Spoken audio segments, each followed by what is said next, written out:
Chapter 9, Writing Persuasive Messages.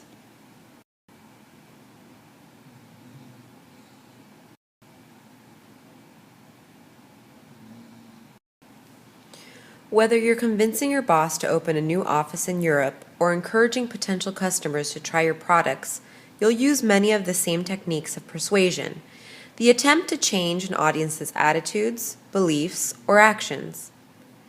Because persuasive messages ask audience to give something of value, money in exchange for a product, for example, or take substantial action, such as changing a corporate policy, they are more challenging to write than routine messages.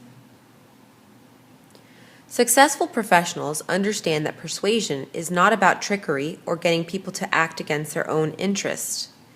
It's about letting audiences know they have choices and presenting your offering in the best possible light.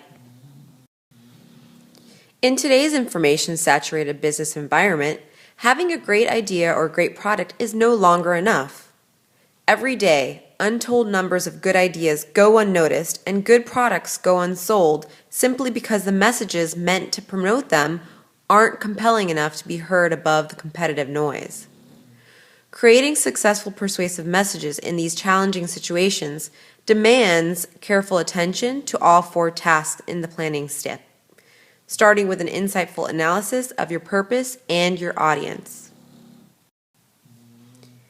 In defining your purpose, make sure you're clear about what you really hope to achieve.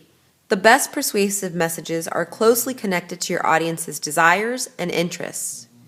To understand and categorize audience needs, you can refer to specific information such as demographics, the age, gender, occupation, income, education, and other quantifiable characteristics of the people you're trying to persuade, and psychographics, personality, attitudes, lifestyle, and other psychological characteristics.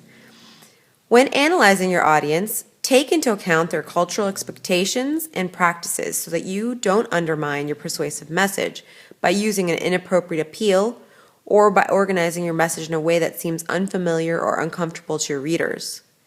If you aim to change someone's attitudes, beliefs, or actions, it is vital to understand his or her motivation, the combination of forces that drive people to satisfy their needs.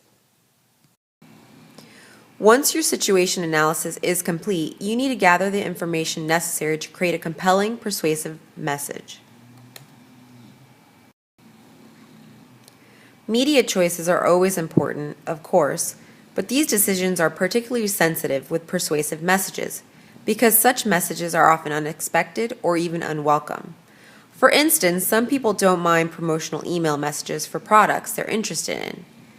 Others resent every piece of commercial email they receive. Persuasive messages can be found in virtually every communication medium, from instant messages and podcasts to radio advertisements and skywriting. In fact, advertising agencies employ media specialists whose only jobs are to analyze the media options available and select the most cost-effective combination for each client and each advertising campaign. The nature of persuasion is to convince people to change their attitudes, beliefs, or actions, so most persuasive messages use the indirect approach. That means you'll want to explain your reasons and build interest before asking for decision or for action, or perhaps even before revealing your purpose. However, in some instances, such as when you have a close relationship with your audience and the message is welcome or at least neutral, the direct approach can be effective.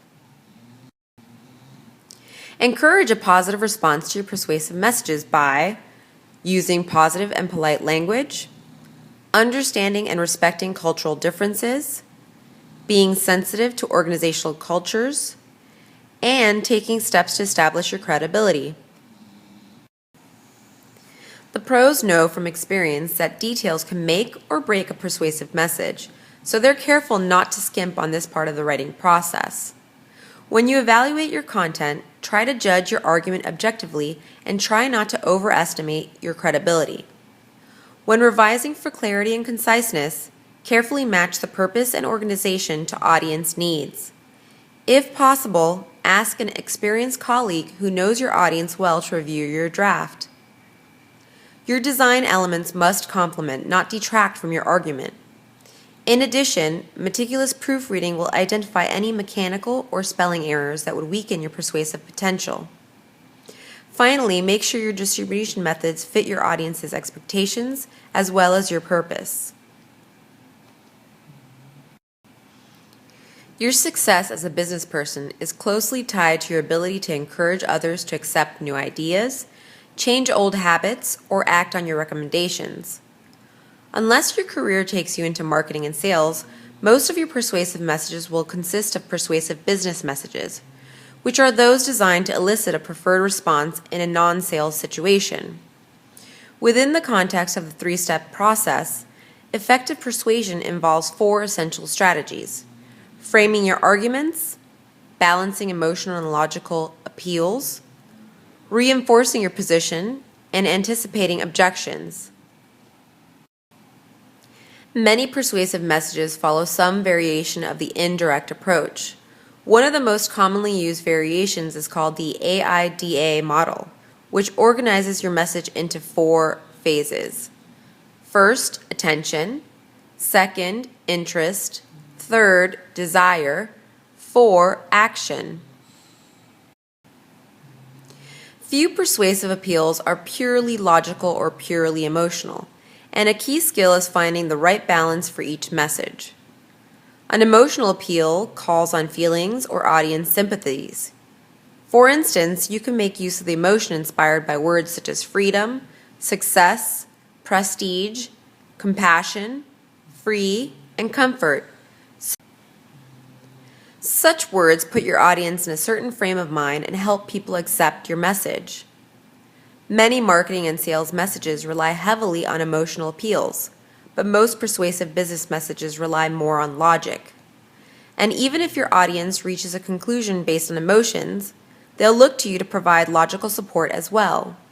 A logical appeal uses one of the three types of reasoning: analogy, induction, deduction. After you've worked out the basic elements of your argument, step back and look for ways to bolster the strength of your position. Are all your claims supported by believable evidence? Would a quotation from a recognized expert help make your case? Next, examine your language. In addition to examining individual word choices, consider using metaphors and other figures of speech. Beyond words and phrases, look for other factors that can reinforce your position. When you're asking for something, your audience members will find it easier to grant your request if they stand to benefit from it as well. Even compelling ideas and exciting projects can encounter objections, if only as a consequence of people's natural tendency to resist change. Anticipate likely objections and address them before your audience can bring them up. By doing so, you can remove these potentially negative elements from the conversation and keep the focus on positive communication. Note that you don't need to explicitly mention a particular concern. If you expect a hostile audience that is biased against your plan, be sure to present all sides of the situation. As you cover each option, explain the pros and cons. You'll gain additional credibility if you mention these options before presenting your recommendation or decision. If you can, involve your audience in the design of the solution. People are more likely to support ideas they help create. When you believe in a concept or project you are promoting, it's easy to get caught up in your own confidence and enthusiasm and thereby fail to see things from the audience's perspective. When putting together persuasive arguments, avoid these common mistakes: using a hard sell, resisting compromise, relying solely on great arguments, assuming that persuasion is a one-shot effort. Throughout your career, you'll have numerous opportunities to write persuasive messages within your organization. For example, when suggesting more efficient operating procedures, asking for cooperation from other departments, pitching investors on a new business idea, or requesting adjustments that go beyond a supplier's contractual obligations. In addition, many of the routine requests you study in Chapter 7 can become persuasive messages if you want a non-routine result or believe that you haven't received fair treatment. Most of these messages can be divided into persuasive requests for action, persuasive presentation of ideas, and persuasive claims and requests for adjustment. The bulk of your persuasive business messages will involve requests for action. In some cases, your request will be anticipated, so the direct approach is fine. In others, you'll need to introduce your intention indirectly, and the AIDA model or a similar approach is ideal for this purpose. You may encounter situations in which you simply want to change attitudes or beliefs about a particular topic, without asking the audience to decide or do anything, at least not yet. The goal of your first message might be nothing more than convincing your audience to re-examine long-held opinions or to admit the possibility of a new ways of thinking. Most claims are routine messages and use the direct approach. However, consumers and business professionals sometimes encounter situations in which they believe they haven't received a fair deal by following normal procedures. These situations require a more persuasive message. The key ingredients of a good persuasive claim are a complete and specific review of the facts and a confident and positive tone that is based on your right to be satisfied with every transaction. Begin persuasive claims by outlining the problem and continue by reviewing what has been done about it so far, if anything. The recipient might be juggling numerous claims and other demands on his or her attention, so be clear, calm, and complete when presenting your case. Be specific about how you would like to see the situation resolved. Next, give your reader a good reason for granting your claim. Show how the individual or organization is responsible for the problem, and appeal to your reader's sense of fair play, goodwill, or moral responsibility. Explain how you feel about the problem, but don't get carried away and don't make threats. People generally respond most favorably to requests that are calm and reasonable. Close on a respectful note that reflects how a successful resolution of the situation will repair or maintain a mutually beneficial working relationship.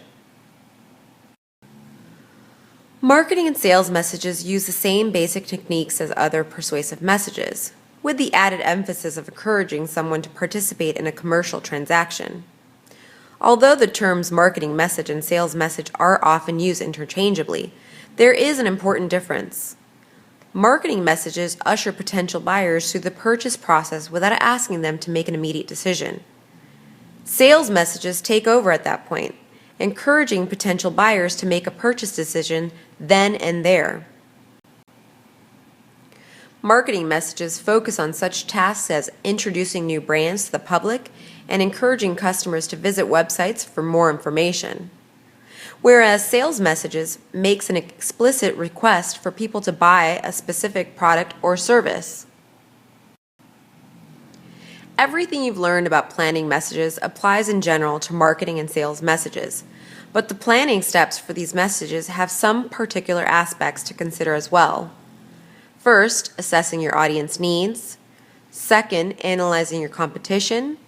Third, determining key selling points and benefits. And finally, anticipating purchase objections. Conventional marketing and sales messages are often prepared using the AIDA model or some variation of it. Here are the key points of using the AIDA model for these messages. First, getting the reader's attention. Second, building interest. Third, increasing desire. And finally, motivating action. The AIDA model and similar approaches have been successful with marketing and sales messages for decades. But in the social media landscape, consumers are more apt to look for product information from other consumers, not the companies marketing those products.